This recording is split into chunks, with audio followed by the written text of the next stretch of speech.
Es el momento donde compartimos la parte de la entrevista VIP con nuestro invitado en el día de hoy, que lo es el licenciado Juan José Rosario, dirigente de la Fuerza del Pueblo. Ya cuando veíamos las medidas que anunciaba el gobierno la semana pasada, pues decíamos nosotros tenemos que invitar a una figura de la oposición, ¿verdad? Y sobre todo con la calidad para opinar sobre este tema, y decidimos nosotros pues, invitar a Juan José Rosario, que es el dirigente de la Fuerza del Pueblo, y lo tenemos con nosotros precisamente para hablar sobre este proyecto fiscal anticrisis que dio a conocer el gobierno la semana pasada. Saludamos y le damos la bienvenida en esta parte de la entrevista VIP al licenciado Juan José Rosario. Saludos, Juan José, qué bueno que está con nosotros. Gracias Víctor Portier y Nelly Ten, un placer para mí. No, el placer es nuestro. Nos reímos, vamos a ver, porque son temas sumamente interesantes. Además, cuando yo decía que tiene la capacidad y la calidad para tocar este tema por su condición de profesional, pero además también como dirigente político. Y precisamente, Juan José, este es el tema.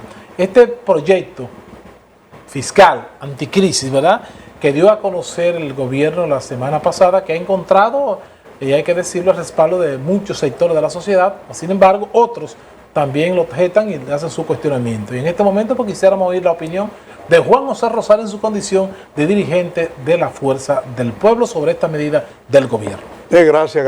Mira, realmente hay que decir como tema de fondo que este país tiene dos déficits importantes antes de entrar en la materia. Un déficit fiscal que se viene arrastrando desde hace un buen tiempo y que ronda los 300 mil millones de pesos y que se cubre con dinero prestado. Cada año se busca una cantidad de dinero en dólares para cubrir y completar el presupuesto de la nación. Pero hay un déficit cuasi fiscal que viene de la crisis bancaria, que yo no sé qué se ha hecho con esto, de la crisis bancaria que ocurrió en el año 2003, y se habla de 90 mil millones de pesos a ese momento. Pero ahora el gobierno lo primero que hace es que nos mete 6 pesos más a los combustibles el viernes pasado y dicen que van a congelar los precios por 3 meses. Pero resulta que ayer el petróleo estaba en $80 y lamentablemente en este país lo que sube no baja. Los combustibles inciden en todo en la vida.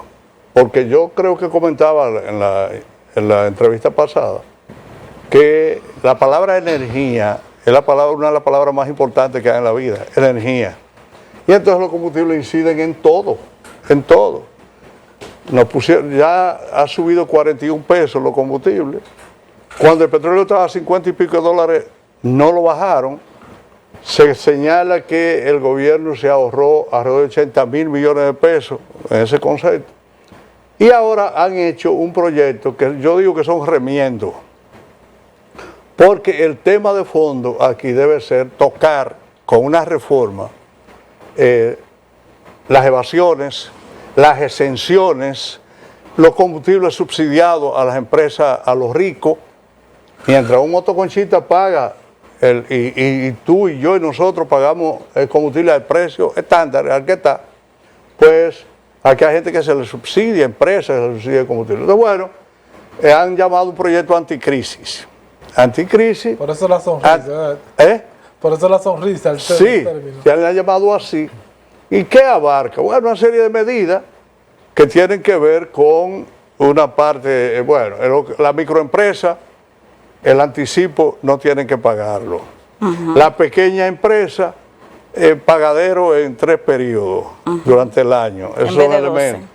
La acción cambiaria de los cheques, de un punto 15 a un punto 20 lo subieron.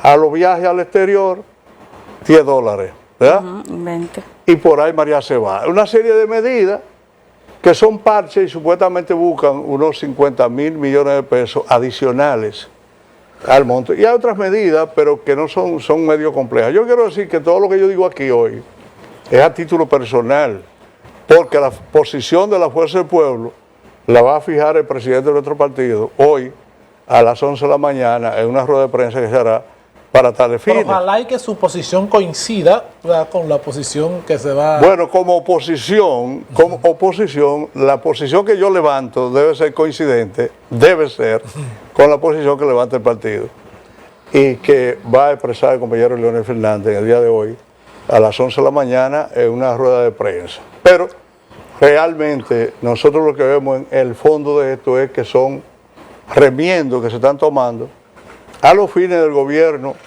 tener unos recursos para poder enfrentar esa situación. Hay que decir que este domingo pasado, y gracias a Dios, Donald Trump y la gente de Irán firmaron un preacuerdo, un acuerdo para buscarle solución a la crisis que genera esa situación. Según se señala, pues el gran beneficiario no es Estados Unidos, es Irán, de ese acuerdo que se está tomando, porque ellos no están siendo afectados con esa situación, sino que los Estados Unidos han tenido que ceder de alguna manera, porque hay una presión a nivel mundial y lo que se señala que el trasfondo de eso es afectar a China finalmente, pero que los países buscan los mecanismos de solución. Entonces, bueno, el tema que tenemos en este país es que hoy, y yo lo decía en una entrevista pasada, este país tiene una acción de derroche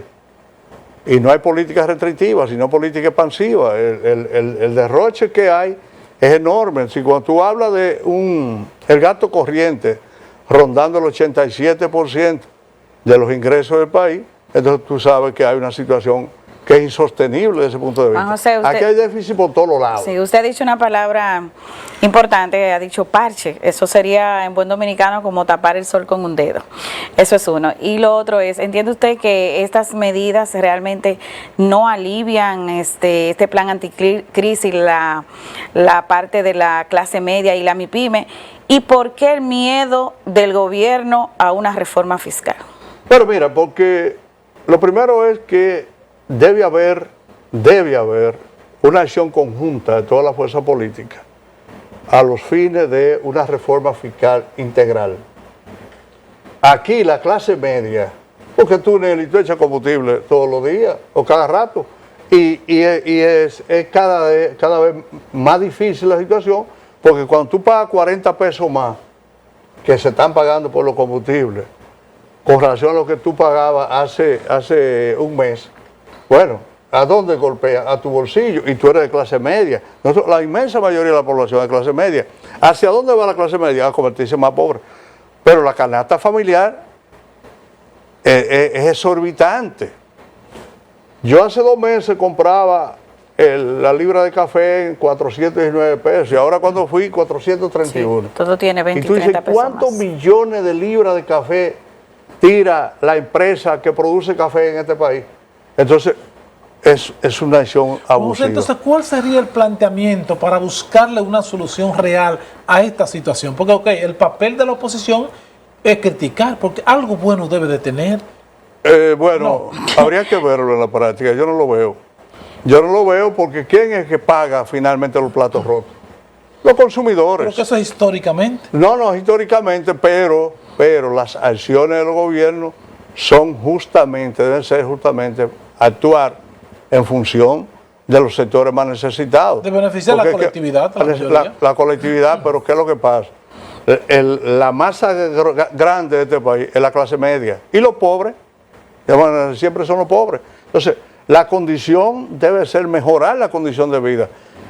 La clase media, mucha gente aquí está quebrando los negocios. Aquí hay mucha gente que están yéndose a la quiebra y mucha gente que están pasando de clase media a pobre. Porque ¿cuál es la situación? Es el poder adquisitivo de lo que tú recibes. Si a ti no te incrementan los ingresos en función de los egresos que tú tienes, entonces tú lo que haces es que compras menos. Esos informes, José, son inventados y que pasan de una escala a otra. Por ejemplo, cuando se habla de la medición de la pobreza extrema y que van en aumento. Son manejados. Son manejados. Porque tú sabes cuál es el mejor reflejo de eso. Los subsidios sociales. Si nosotros estamos sacando gente de la indigencia. Mientras más subsidios hay más necesidad. Pero ven acá. Es que esos subsidios deberían de ser finalizados. ¿Qué es lo que han hecho? Sí. ¿Cómo tú combates? si tú eres pobre y pasas clase media, ya tú no necesitas subsidio. Entonces, esa situación social, esos subsidios sociales. ¿Por qué no deben ser los subsidios que te lleven a subir de escala? Tú debes, el subsidio se supone que mientras tú estás en una condición.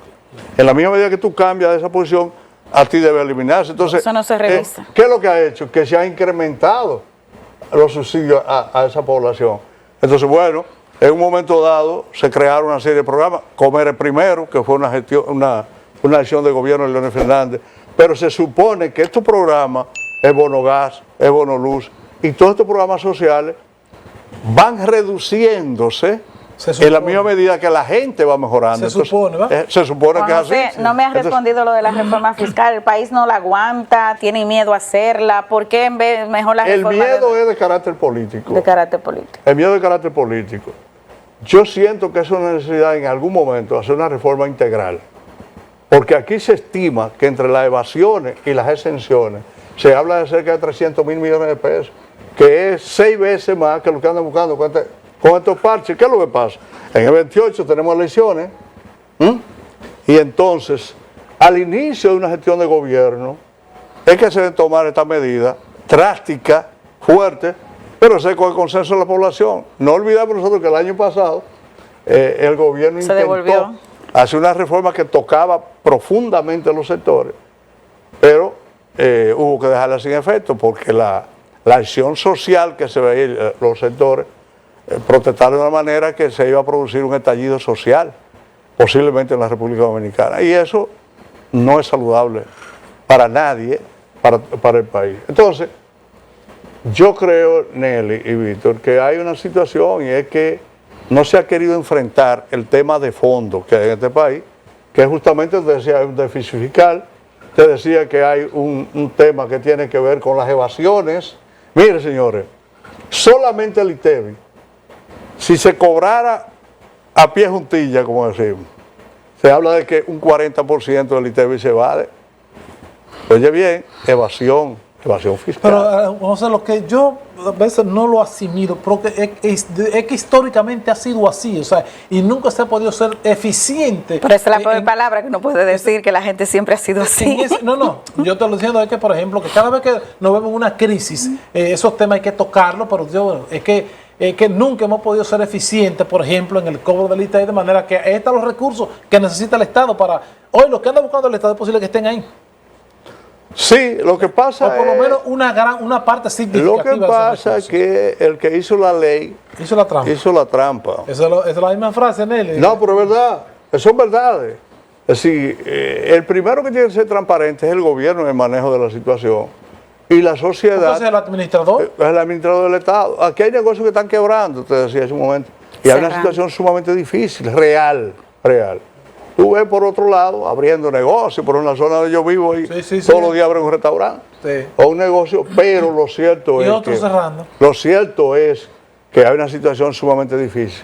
El otro día llamé a una persona de un barrio y me dijo: Juan José, yo comí hoy porque fui a un velorio y me convertí en parte de los que ayudaron a brindar la comida y por eso pude comer. Entonces, hay una situación real, aquí hay una población que está pasando hambre, que está comiendo menos, que no está comiendo 3 veces al día, como es la costumbre en este país, porque en Estados Unidos la gente come 2 veces al día ordinariamente, pero aquí comemos 3 veces al día, desayuno, comida y cena. Y cuidado. Y entonces, bueno, lo cierto es que nosotros tenemos una situación y se viven colocando parches. Este gobierno, que tiene casi 6 años de ejercicio, pues tú te encuentras con déficit en todos los lados. Y una situación en deterioro. Aquí las instituciones cada vez están más deterioradas. Y tú dices, ¿en qué están invirtiendo dinero? ¿En qué? Todavía tenemos nosotros que recientemente inauguraron el hospital, todavía el hospital están medio terminando. La circunvalación no está concluida. Y esas son las obras macro que en estos momentos hay. ¿Bajo esas condiciones aspiran a quedarse, Juan José, ellos? No. Eso, aspirar es un derecho y ellos entienden que si nosotros aspiramos a quitarlo, porque Ese es el papel de que está en la oposición, ¿verdad? Entonces trabajamos para quitarlo, y yo lo que le puedo decir a ustedes, la percepción que hay en la sociedad, incluyendo aquí en San Francisco de Macorís, es que esta gente debe salir del poder, porque son malos administradores del Estado. Y yo quiero decir lo siguiente, el asunto no es de este gobierno, es histórico. Es histórico.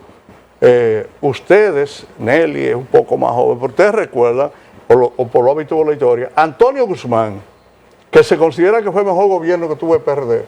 Mi papá decía eso. 41 días antes de salir del poder se quitó la vida.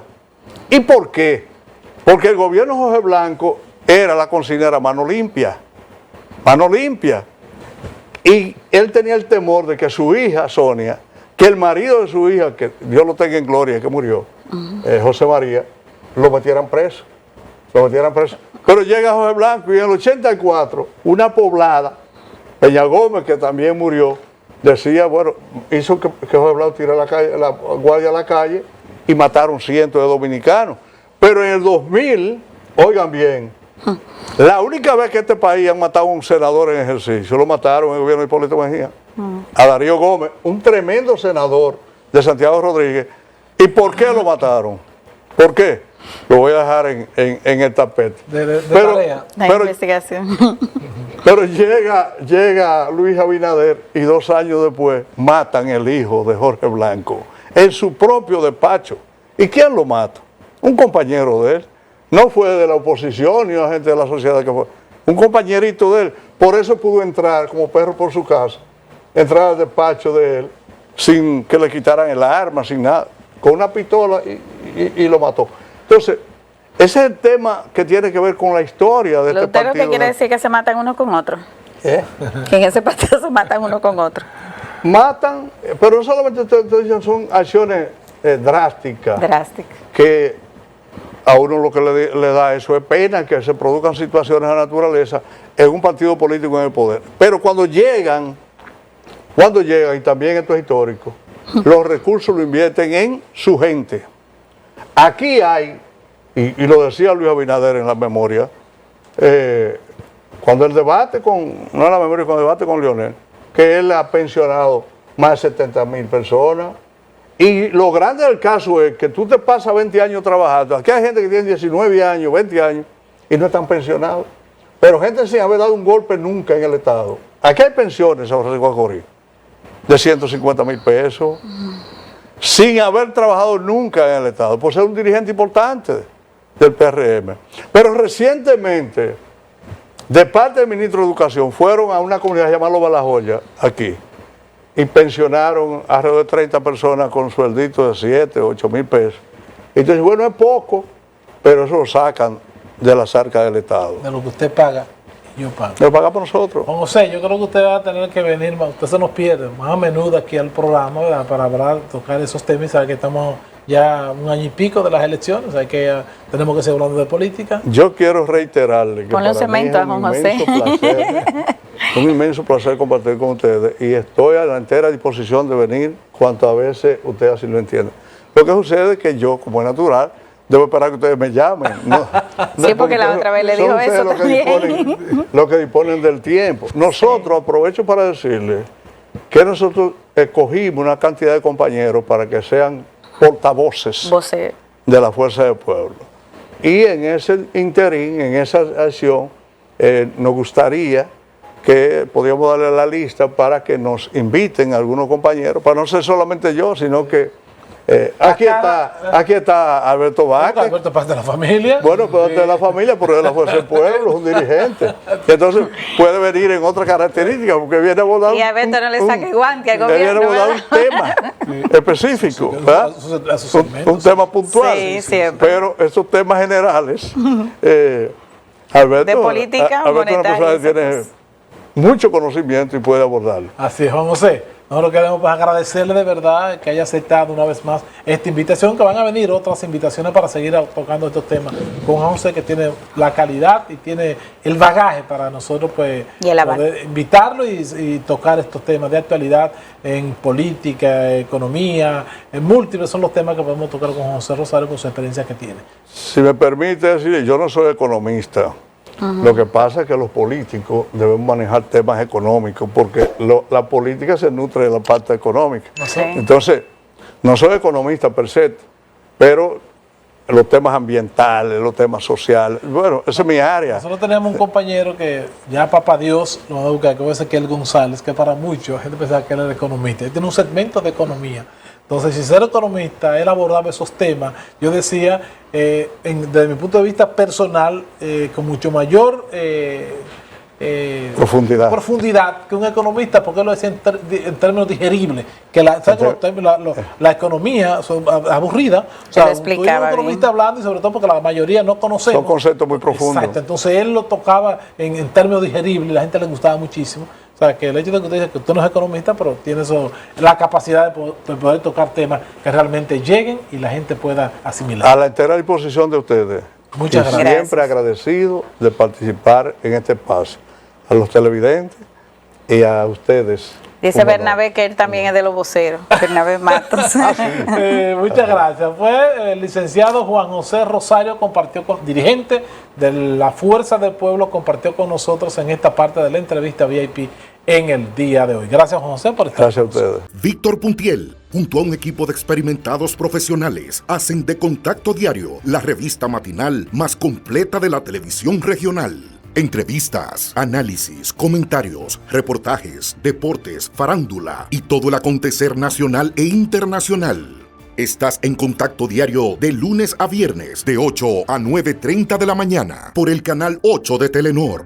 Contacto Diario, la revista matinal más completa de la televisión regional.